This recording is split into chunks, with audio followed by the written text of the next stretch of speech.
Hello to all of you. तो कैसे हैं आप लोग? जैसे कि हम लोग जान रहे थे कि रे ऑप्टिक्स का हमारा जितना भी इंपॉर्टेंट टॉपिक्स था वो आ चुका है, तो अब इसके बाद कौन सा वो टॉपिक है जो हमारे एग्जाम में सर आएगा और कौन सा ऐसा चैप्टर में से कौन सा ऐसा टॉपिक है। तो मैं आ गया हूं इस बार वेव ऑप्टिक्स लेके, जिसमें कि आखिर कौन सा ऐसा क्वेश्चंस है जो इस बार के एग्जामिनेशन में पूछने का सबसे ज्यादा प्रोबेबिलिटी है उसका। तो आइए देखते हैं हम लोग कि वेव ऑप्टिक्स में आखिर ऐसा कौन सा टॉपिक होगा जो कि सबसे इंपॉर्टेंट है। ठीक है, तो जल्दी से जो बच्चा इस चीज को, इस पूरे सीरीज को फॉलो करते आ रहा है, जल्दी से क्या करना है आप सभी को मैं बताता हूं।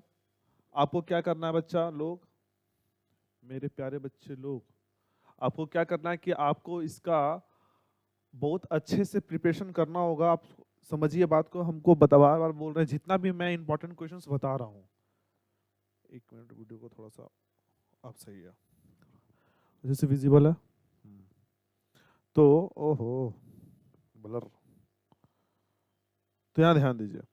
तो जैसे कि हम लोग जान रहे हैं कि जो क्वेश्चंस है वो जितना भी अभी मैं आपको सीरीज बता रहा हूँ, सारे क्वेश्चंस को अच्छे से कॉपी में लिख लेना है और सारा का सारा सॉल्यूशन उतार के उसी को दिन रात प्रैक्टिस करना है, क्योंकि इतना यही आपको दिलाएगा सबसे ज्यादा नंबर और बहुत आसानी से आप स्कोर कर सकते हैं अगर आप इतना क्वेश्चंस करके जाते हैं तो। ठीक है, अब एक बच्चा आया बोला कि सर हमारे स्कूल में तो पता नहीं अजीब अजीब सा सवाल पूछ रहा है।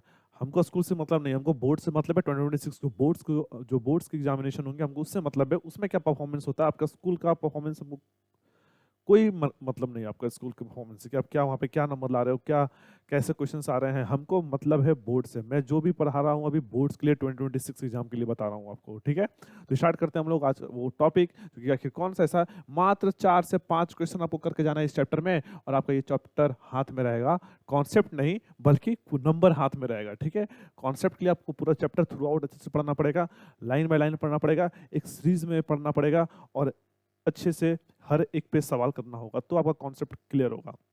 लेकिन मैं आपको यहाँ पे बताने जा रहा हूँ कि आखिर सिर्फ और सिर्फ क्वेश्चंस कौन सा इंपॉर्टेंट है। तो आइए सबसे पहले हम लोग देखते हैं जिसको हमने सबसे नंबर 1 पे रखा है कि आखिर वो कौन सा क्वेश्चन इंपॉर्टेंट है। तो वो है सबसे फर्स्ट जो पोजीशन ले रहा है वो है ये सवाल, what do you understand by the term interference of light, mention the necessary condition. कुछ ब्लर हो रहा है ना ज्यादा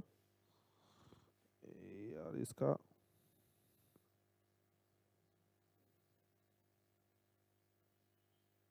अब नहीं होगा। तो what do you understand by the term interference of light and mention the necessary condition, mention the necessary condition for the sustained interference। फिर से मैं बता रहा हूँ, what do you mean by, या फिर what do you understand by the term interference of light, what do you by the term interference of light। बहुत ज्यादा ही प्रॉब्लम कर रहा है ये, तो ऐसा क्यों हो रहा है?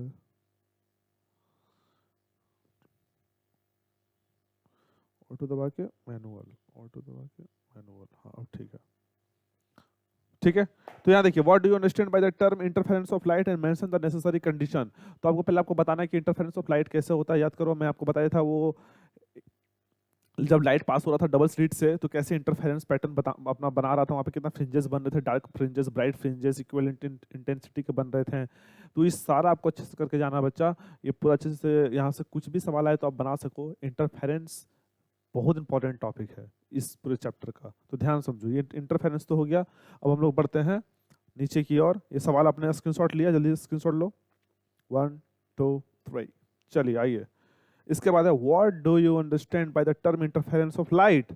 सेम सवाल है बट यहाँ पे है describe the Young's double slit experiment and discuss the formation of fringes. देखो मैं बता रहा हूँ, अगर आप इंटरफेरेंस ऑफ लाइट का वो जो फ्रिंजेस पैटर्न था वो सारा याद कर लेना। आपको विड्थ ऑफ फ्रिंजेस नहीं करना है, आपको बस fringes, first dark first bright, second dark second bright, third dark third bright का थोड़ा सा बस 2-3 बना के और थोड़ा डायग्राम की डबल स्लिट से लाइट पास कर रहा है तो सेंट्रल ब्राइट से फर्स्ट ब्राइट कब बनेगा, सेकंड ब्राइट कब बनेगा। ठीक है, तो इसको आप ध्यान में रखना है आपको। ठीक है, चलिए तो यहाँ तक क्लियर हो गया अच्छे से। आगे बढ़े हैं, बढ़े हैं, स्क्रीनशॉट ले लीजिए। 1 2 3। अब आता है थर्ड सवाल जो कि बहुत सबका एकदम मन पसंदीदार सवाल, जो कि बहुत बार ही पूछा गया है, बहुत बार मतलब बहुत बार पूछा गया ये सवाल। ये सवाल है define the wave front, define wave front, define wave front, ठीक है, और and secondary wavelets and establish the laws of refraction of light on the basis of the wave theory. यानी कि आपको वेव थ्योरी के हेल्प से, that means Huygens principle के help से आपको फाइंड करना है लॉज ऑफ रिफ्लेक्शन, नहीं बल्कि रिफ्रैक्शन को प्रूव करना है, दैट मींस स्नेल्स लॉ को प्रूव करना है। और लॉज ऑफ रिफ्लेक्शन आपको पता है कि क्या है, वो दो लॉ है, लेकिन आप वो दोनों लॉ को कैसे प्रूव करना है, with the help of Huygens principle. तो ये बात है, तो ये हॉगन्स प्रिंसिपल आप तभी जान पाएंगे जब आपका वेव फ्रंट का कॉन्सेप्ट आपको बहुत अच्छे से पता होगा।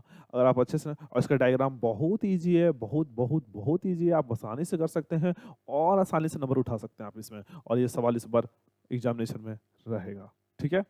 तो ये है हमारा establish the laws of refraction of light on the basis of wave theory. तो वेव फ्रंट के टाइप्स भी होते हैं, देखो एक होता है प्लेनर वेव फ्रंट, ठीक है, एक होता है सिलिंड्रिकल वेव फ्रंट, ठीक है, और एक होता है स्फेरिकल वेव फ्रंट। तो ये तीन तरह के वेव फ्रंट होते हैं बेसिकली।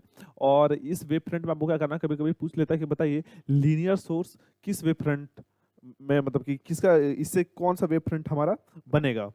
तो लीनियर सोर्स सिलिंड्रिकल बनेगा, पॉइंट सोर्स स्फेरिकल बनेगा, इनफाइनाइट लाइट रे आ रहा है तो उससे प्लेनर बनेगा, क्योंकि आपको पता है कि लाइट रे का वेव फ्रंट हमेशा, लाइट रे से वेव फ्रंट हमेशा परपेंडिकुलर होता है, ठीक है, क्लियर है। तो ये सब सारा हेल्प, ये सारा पॉइंट्स जानते हुए how to draw secondary wavelets, secondary wave front, समझ में आया। तो ये सब आपको अच्छे से करना होगा। तो बस इतना कर लेते हैं और उसके बाद डायरेक्ट आप ये थ्योरी को करते हैं, ये establish the laws of refraction of light on the basis of the wave theory. इसका प्रूफ ज़्यादा हार्ड है नहीं, लेकिन आपको थोड़ा सा इसमें लिखना जरूर पड़ेगा, ठीक है। अब समझिए इसके बाद आगे, तो सेम देखिए कुछ नहीं है, सेम सवाल आने वाला है, बस यहाँ पे इस बार रिफ्लेक्शन है, रिफ्रैक्शन है, और इस बार हमारा रिफ्लेक्शन होगा। That means angle I equal to angle R को प्रूव करना होगा आपको, किसके हेल्प से, with the help of Huygens principle, जो कि कॉन्सेप्ट बताएगा आपका वेव फ्रंट के कॉन्सेप्ट से आपको प्रूव करना होगा angle I equal to angle. और ये बहुत इंपॉर्टेंट क्वेश्चन है, ये बहुत बार एग्जामिनेशन में आया हुआ है, तो कृपया करके आप इस पे बहुत अच्छे से, इसको अच्छे से पढ़ें और अच्छे से समझें कि आखिर ये कितना इंपॉर्टेंट है। इसको बार बार प्रैक्टिस करें, इसमें रे डायग्राम पे आपको सवाल नंबर मिलेगा अच्छे से, बार बार पेंसिल से वो सारा का सारा डायग्राम आप अच्छे से याद करो, अच्छे से उसको ड्रॉ करो, इतना ड्रॉ करो, इतना ड्रॉ करो कि आप वो वहाँ पे एग्जामिनेशन एक बार में बन जाए वो डायग्राम। अब जितना डायग्राम पे आप कमांड रखोगे उतना जल्दी आप वो क्वेश्चंस को बनाओगे, और जितना जल्दी आप वो क्वेश्चंस को करोगे उतना जल्दी आप जो सवाल में आपको दिक्कत हो रही है आप वो समय वहाँ पे दोगे। तो ये सब सवाल चूंकि कंफर्म है कि एकदम आएगा, और इसका डायग्राम थोड़ा सा इंपॉर्टेंट है, थोड़ा सा ट्रिकी डायग्राम रहता है कि ऐसे ऐसे सर कैसे करना है। तो आपको मैं डायग्राम का भी एक शॉर्ट ट्रिक बताया था, वो डायग्राम को कैसे याद रखें, ठीक है। ये सब आप छोटे छोटे ट्रिक्स है, ये इसके हेल्प से आप आराम से नंबर उठा सकते हैं, ठीक है। क्लियर है यहाँ तक। तो इतना बच्चा, ये सवाल बहुत इंपॉर्टेंट है, ये सवाल अच्छे से कर लेना आप, और उसके बाद कोई दिक्कत हो तो आप हमको बता सकते हैं। क्या इसके बाद और भी कोई सवाल है सर? तो इसके बाद और कोई सवाल नहीं है सर। आप इतना करते हैं तो नो डाउट आपका एग्जामिनेशन बहुत अच्छा जाएगा। और जल्दी से वीडियो को लाइक करो, शेयर करो, सब्सक्राइब करो और अच्छे से पढ़ाई करो, ठीक है। तो मिलते हैं हम लोग नेक्स्ट पार्ट में, जिसका नाम होगा मॉडर्न फिजिक्स। तो मॉडर्न फिजिक्स में एटम, न्यूक्लियाई और डुअल नेचर एक साथ आएगा, ठीक है। और उसके बाद दूसरे में आएंगे सेमीकंडक्टर, यानी 2 वीडियो और आप लोग का आएगा और आपका हो जाता है सीरीज समाप्त। और इसी के साथ सीरीज जब समाप्त हो जाएगा, बस अब आपको करना है वो काम जो मैं शुरू से बोलते आ रहा हूँ, ये सारे का सारे क्वेश्चंस को एक कॉपी में अच्छे से लिख के इसका प्रैक्टिस करना होगा आपको, एकदम जी जान लगा के कि सारा का सारा क्वेश्चन हम एकदम एक कॉपी में एक साथ सारा लिखते हैं। ऐसा आपका कॉन्फिडेंस होना चाहिए कि ये सारा का सारा जितना मैं अभी बताया हूँ, इलेक्ट्रोस्टैट टू सेमीकंडक्टर जो बताऊंगा आपको, ये सारा का सारा एक बार में आप सारा जितना भी है वो सारा डेरिवेशन एक बार में आप लिख दो। तो इज वेरी इंपॉर्टेंट डेरिवेशन, जितना है डेरिवेशन ये सारा इंपॉर्टेंट है, इसको अच्छे से करना है। और नो डाउट अगर आप इतना करते हो फिर कुछ करने की जरूरत ही नहीं है यार, ठीक है। इतना अगर आप कर लेते हो, ठीक है। चलो तो मिलते हैं हम लोग नेक्स्ट पार्ट में, जिसका नाम होगा मॉडर्न फिजिक्स, और मिलेंगे हम लोग डुअल नेचर, एटम और न्यूक्लियाई के साथ। Okay, bye.